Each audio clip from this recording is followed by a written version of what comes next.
سب سے اہم رشتہ خامد اور بیوی ہے، سب سے اہم رشتہ خامد اور بیوی ہے، سب سے اہم رشتہ خامد اور بیوی ہے۔ یہ میں ہوائی فائر نہیں کر رہا، گنو ماں باپ کے لیے کتنی آیات ہیں، چند ماں باپ کے عظمت احترام، چند آیات اولاد کے لیے، چند آیات بہن بھائیوں کے لیے، چند آیات،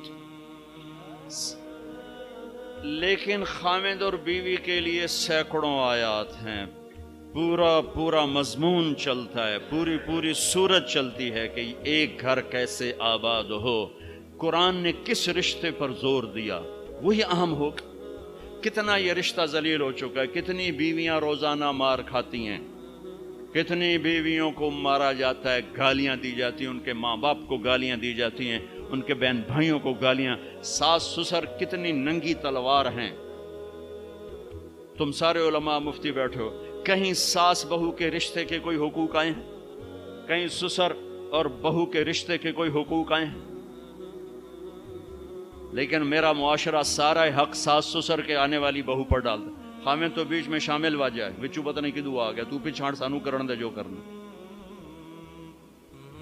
ایک عورت جب ماں ہوتی ہے تو روئیں سے محبت کے چشمے، جب ساس بنتی ہے تو روئیں سے زہر اگلنے لگ جاتی۔ یہ کیا معاشرہ ہے؟ اس معاشرے نے کو ہم، یہ علماء کا قصور ہے کہ انہوں نے معاشرت نہیں سمجھائی۔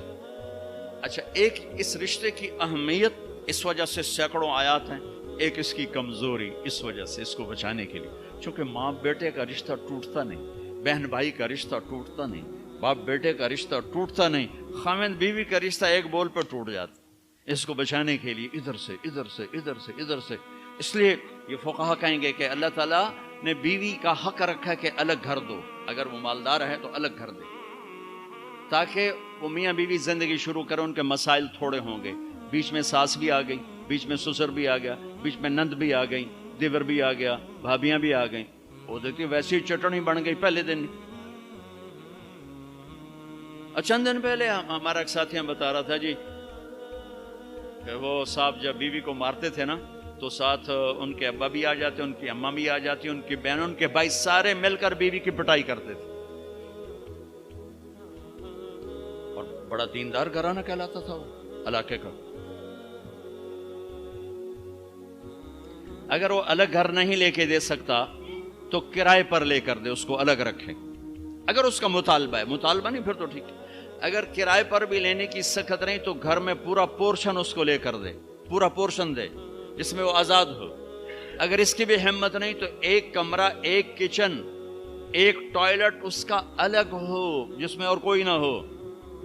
اگر اس کی بھی ہمت نہیں تو پھر روزے رکھے تے، تسبیح پڑھے، کسی دین کو برباد نہ کرے، پھر کسی کی بیٹی کو برباد نہ کرے، پھر اپنے روزے رکھے۔ یا معاشر الشباب من استطاع منکم الباءۃ فلیعفل وان لم یستطع فعلیہ بالصیام، پھر روزے رکھو، تسبیح پڑھو، کسی کی بیٹی کو برباد نہ کرو۔ یہ بہت خوبصورت رشتہ ہے، لیکن جوائنٹ فیملی سسٹم نے اسے تباہ کر کے رکھ دیا۔